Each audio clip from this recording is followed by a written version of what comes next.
غیاث الدین کا بیٹا بلاتا ہے، سرکار حضور غریب نواز کے مرید حضرت خواجہ بختیار کاکی جاتے ہیں، کہتے ہیں بے جان پانی سے وہ بے جان پانی سن لے، تجھے معین الدین خواجہ بلا رہے ہیں، کربلا میں کٹنے والے حسین کا پوتا بلاتے ہیں، تاریخ بتاتی ہے حکم غریب نواز سے پورا آنا ساگر کا پانی ایک چھوٹے سے کٹورے میں سما جاتا ہے۔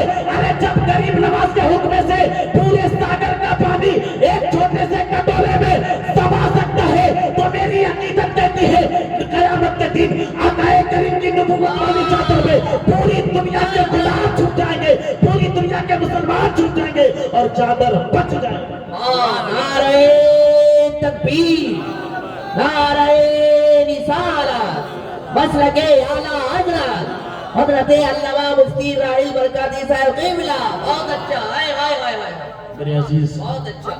تقریر اگر سننا چاہتے ہیں نا میرے بھائی آ جاؤ، میرے بچے آ جاؤ، بیٹھ جاؤ، بیٹھ جاؤ، تقریر سن لو۔ اور اس تقریر کا ایک میں پیغام دیتا ہوں، اس جلسے کے بعد یہ اہتمام کرنا، اس جلسے کے بعد نماز پنجگانہ کا اہتمام۔ میرے بھائی ہمارا سماج اتنا بگڑ چکا، ہم لے کے جاؤ۔ جلسہ کرنا آسان ہے، جلسہ کرنے میں دقتیں، اور ان جلسہ گاہوں سے علماء کرام جو پیغامات دیتے ہیں ان پر عمل کر لیجئے تاکہ آپ کا جلسہ کرنا قبول ہو جائے۔ میرا رب ارشاد فرماتا ہے اے ایمان والو اپنے آپ کو بچاؤ، اپنے گھر والوں کو بچاؤ۔ عزیزان ملت اسلامیہ، آپ کو میں بتانا چاہتا ہوں کہ آپ بتائیے اس جلسے کے بعد نماز پڑھیں گے؟ فجر کی نماز پڑھیے گا؟ اگر فجر کی نماز آپ نے پڑھ لی یہ جلسہ کامیاب، یہ جلسہ کرانا کامیاب، آپ کا چندہ دینا کامیاب، ان علماء کرام کو بلانا کامیاب۔ جلسہ کرنے کے بعد فجر میں سو جاتے ہیں، جلسہ کرنے کے بعد آپ کی زندگی میں کوئی تبدیلی نہیں آتی، ایسا جلسہ کرا کے کوئی فائدہ نہیں، سماج میں کوئی معاشرے میں کوئی تبدیلی نہیں آئے گی، اور قوم جب تک خود نہیں بدلتا اللہ پھر اس قوم میں تبدیلی پیدا نہیں کرتا ہے، خود کو بدلنا پڑے گا۔ اگر بے نمازی تھے آج قسم کھا لو، آج دولہ پور کے جلسہ سے جانے کے بعد ہم پنجگانہ نماز بجماعت ادا کریں گے۔ سبحان اللہ۔ ہلڑ بازی کر کے کوئی فائدہ نہیں ہے، ہلڑ بازی کر کے کوئی فائدہ نہیں ہے، اور دنیا یہ کہتی ہے آج ہمیں یہ ستارہ وہ ستارہ، کوئی نہیں ہے، تیرے گناہوں کی وجہ سے ہو رہا ہے۔ سبحان میں اللہ۔ ثابت کرتا ہوں۔ اب سنیں، یہ اس کا نام کیا ہے؟ بولے بھائی، اس کا نام کیا ہے؟ مائک ہے نا؟ مثالوں سے بات سمجھ میں آتی ہے، مائک ہے نا؟ اس کا کام کرنا کیا ہے؟ 10 منٹ بول رہا ہوں، غور سے سنیں۔ اس کا کام کیا ہے؟ متکلم کی آواز کو سپلائی کر کے سامعین تک پہنچانا، یعنی بولنے والے کی بات کو سپلائی کر کے جو بیٹھے سامعین ہیں اس تک پہنچانا، یہی تو کام ہے۔ اس کو بنانے والے موجد نے کس لیے بنایا؟ اسی کام کے لیے۔ لیکن بتاؤ انصاف سے، یہ اگر کام کرنا بند کر دے اپنا، بتائیے یہ رہے گا یا آپریٹر کہاں پھینکے گا؟ کوئی پتا بھی نہیں چلے۔ یہ آپ کے سامنے بلب جل رہا ہے نا، اس کو بنانے والے موجد نے کس لیے بنایا؟ روشنی دینے کے لیے۔ لیکن اگر یہ اپنا کام کرنا بند کر دے، روشنی دینا بند کر دے، کیا اپنے گھر میں لگا ہوا رکھو گے؟ اپنی مسجدوں میں لگا کے رکھو گے؟ اپنے مدارس میں لگا کے رکھو گے؟ نہیں نا، اس کو توڑ کے پھینک دو گے۔ کیوں؟ اس کا فیوز ہو گیا، اس نے اپنا کام کرنا بند کر دیا۔ جو اپنے مقصد کو بھول جاتا ہے، جو اپنا کام کرنا بھول جاتا ہے، رضا اللہ رب العزت ایسی قوم کو پھر مٹا دیتا ہے، ایسی قوم کو مٹا دیتا ہے۔ رب قدیر نے آپ کو ہمیں اس خاک دانے گیتی پر بھیجا کس لیے؟ رب سے پوچھتے ہیں پروردگار تو نے انسان کو کیوں پیدا کیا؟ تو رب فرماتا ہے وما خلقت الجن والانس الا لیعبدون۔ اے پوچھنے والے سائل، میں نے انسان اور جنوں کو اپنی عبادت کے لیے پیدا کیا۔ مقصد الہی انسان کو پیدا کرنے کا یہ ہے کہ میری عبادت کرے، اور جو اپنے مقصد کو بھول جاتا، بولو یار، وہ توڑ دیا جاتا۔ جیسے مقصد یہ بھول جائے بلب تو توڑ دیا جاتا، یہ اپنا مقصد بند ہو جائے، کام کرنا بند کر دے، یہ پھینک دیا جاتا۔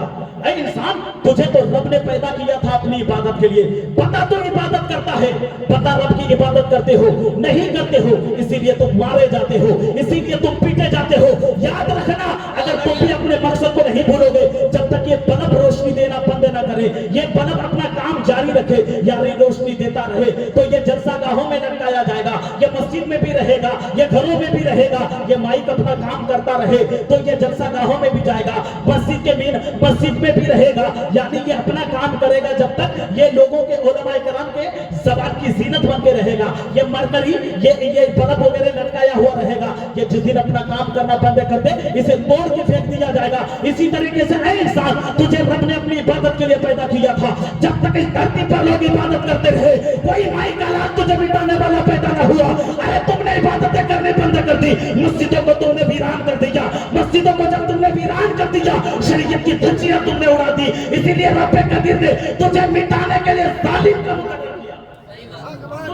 صحیح بات ہے, صرف تم بدل جاؤ, تم شریعت پر. کیا بات ہے, اور یاد رکھ, عمدہ گفتگو ہے. ایک بات اور بتا دوں میں, اگر اس بستی کا کسی شخص کا اگر تعلق ممتا بنرجی سے ہو جائے اس کی مونچھیں کھڑی ہو جائے گی, وہ کسی کو کچھ سمجھے گا نہیں سمجھے گا, سب کو ڈرائے گا, دھمکائے گا, اور پورا محلہ بھی اس سے ڈرے گا کہ نہیں.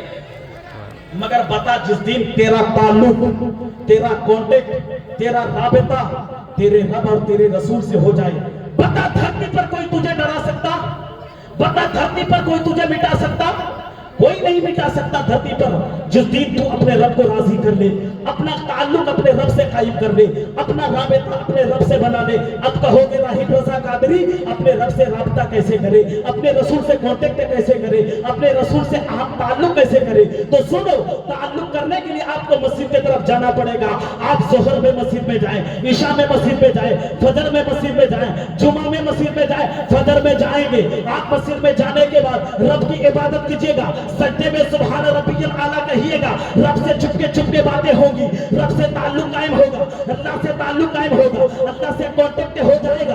ظہر میں نماز پڑھیے گا, رب سے کانٹیکٹ ہوگا, عصر میں نماز پڑھیے گا, رب سے کانٹیکٹ ہوگا, عشاء میں نماز پڑھیے گا, رب سے کانٹیکٹ ہوگا, جمعہ میں نماز پڑھیے گا, رب سے کانٹیکٹ ہوگا, فجر میں نماز پڑھیے گا, اللہ سے کانٹیکٹ ہو جائے گا. اور اسی فجر کی نماز کے بعد اسی مسجد سے جب کہیے گا کعبے کے بدر تجا تم پہ کروڑوں درود, کعبہ کے شمس الضحیٰ تم پہ کروڑوں درود, مصطفیٰ جان رحمت پہ لاکھوں سلام, شفیع بس پہ ہدایت پہ لاکھوں سلام. تیرے رسول سے کانٹیکٹ ہو جائے گا, تیرے رب سے بھی کانٹیکٹ ہو جائے گا, تیرے رسول سے بھی کانٹیکٹ ہو جائے گا. جب تیرے رب اور تیرے رسول سے جب تیرا کانٹیکٹ ہو جائے گا, ارے دھرتی پر مٹانے والا کوئی مائی کا لال پیدا نہیں.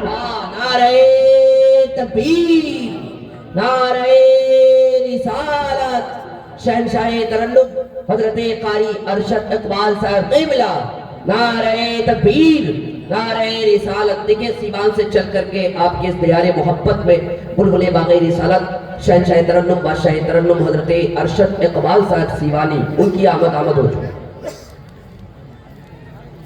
عزیزان ملت اسلامیہ, 20 منٹ کا وقت ہے اور مجھے لگ رہا ہے تقریباً 20 منٹ ہو گئے اور میں وقت کا بڑا پابند ہوں.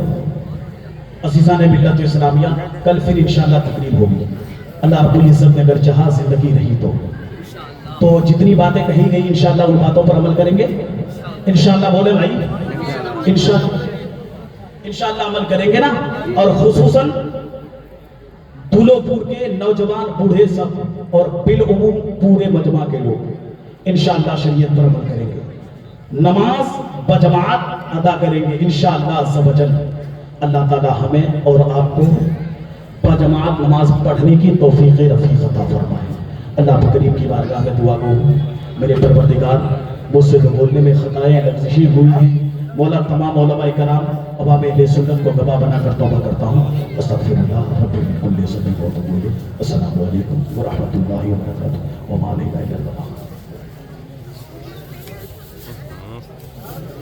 یا بڑے نا من خراب ہو گیا. سوچ, اگر تو سوچ سکے تو سوچ محمد کیسے ہے. موٹے موٹے آسے